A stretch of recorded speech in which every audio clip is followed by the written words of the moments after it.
অশালীন গানের বিতর্কের চাপে পড়ে অবশেষে প্রকাশ্যে ক্ষমা চাইতে বাধ্য হলেন বলিউডের আলোচিত অভিনেত্রী ও ডান্স সেন্সেশন নোরা ফাতেহি। শুধু ক্ষমা নয়, এবার অনাথ মেয়েদের পড়াশোনার পুরো দায়িত্ব নেওয়ার ঘোষণা দেন তিনি। দীর্ঘদিন ধরে বিতর্কে থাকা গানকে ঘিরে ঘটনার মোড় নিয়েছে। ভারতের জাতীয় নারী কমিশনের সামনে হাজির হয়ে দুঃখ প্রকাশ করেছেন নোরা ফাতেহি। একই সঙ্গে সামাজিক দায়বদ্ধতার বার্তা দিয়ে অনাথ শিশুদের শিক্ষার দায়িত্ব নেওয়ার প্রতিশ্রুতি দিয়েছেন এই তারকা।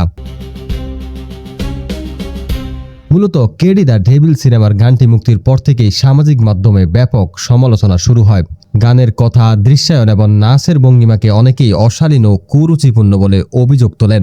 বিষয়টি এতটাই আলোচিত হয়ে ওঠে যে শেষ পর্যন্ত জাতীয় নারী কমিশন পর্যন্ত গড়ায় বিতর্ক। বৃহস্পতিবার দিল্লিতে জাতীয় নারী কমিশনের সামনে হাজিরা দেন নোরা ফাতেহি। সেখানে তিনি বলেন, কাউকে আঘাত করার কোনো উদ্দেশ্য ছিল না তার। একজন শিল্পী হিসেবে তিনি তার ঘটনার দায় নিজের কাঁধে নেন এবং সবার কাছে ক্ষমা চান।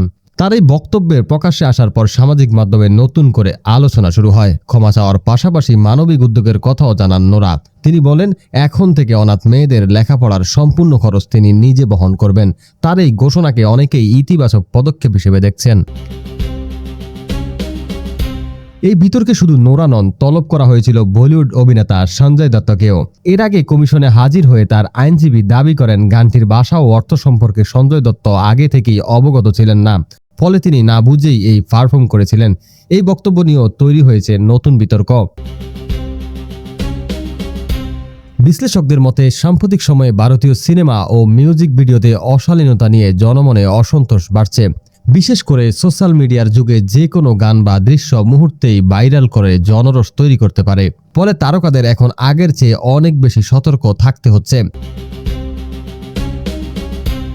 নোরার ক্ষমা প্রার্থনার এবং সামাজিক উদ্যোগ হয়তো তার ইমেজ সংকট কিছুটা কাটাতে সাহায্য করবে। তবে এই ঘটনা আবারও মনে করিয়ে দিল, বিনোদনের নামে তৈরি কন্টেন্ট সমাজে কী ধরনের প্রভাব ফেলছে তা নিয়ে দর্শকদের সচেতনতা আগের চেয়ে অনেক বেশি বেড়েছে।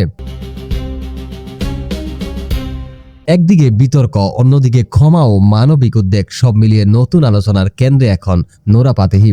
সময় বলে দিবে এই পদক্ষেপ তার ক্যারিয়ারের ইতিবাচক প্রভাব ফেলে কিনা।